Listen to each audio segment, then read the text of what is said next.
خب ریس حالا که بادکنک اقتدارمان ترکید و اجماعاً زردنبو همی شدیم، بلند شو برو یک سفر خارجی همی بکن تا یک ژست دیپلماتیک همی بگیریم. گل گفتی کت خدا، الان میروم سری به پاریس آباد میزنم و یک پروپاگانی همی میکنم. هوی وایسا چای دوم، یه وقت رودل نکنی. پاریس آباد کجا بود؟ میخوایی دشمنان بریزند و همانجا پاچه فنگمان همی بکنند؟ پس کجا بروم کت خدا؟ بلدین کده؟ نه خنگول جان، یه جای بی درد سر همی برو. لانکابادی، پاک دره‌ای، جایی. این وید رو هم با خودت ببر که کمتر گیج بزنی. کت خدا خیالت راحت باشندی، من هوای ریس را دارم.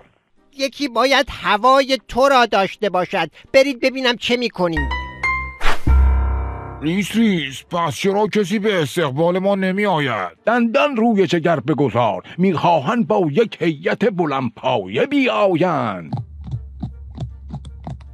او شما قگول‌ها اینجا چه میکنی؟ درست صحبت کن، این چه وضع استقبال است؟ چرا کت خدایتان برای استقبال ما نیامد؟ کت خدای من سرش شلوغ بود، خرش را فرستاد. تازه این خر هم نمی آمد، با زور سندیس او را همی آوردیم.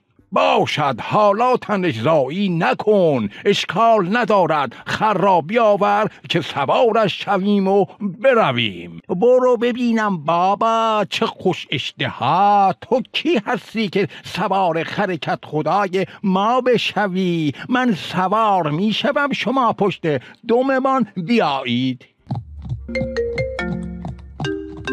ریس هر که زودتر به فینیتو برگردید که هوا پس می باشندی. کت خدا هوا خیلی خوب است، داریم میرویم نهار بخوریم. ای خاک بر سرت با این نهار خوردنت بابا. میخواهند وید را کت بسته ببرند آبخونک همی بخورد. زود برگردید تا خرفنگتان نکرده اند.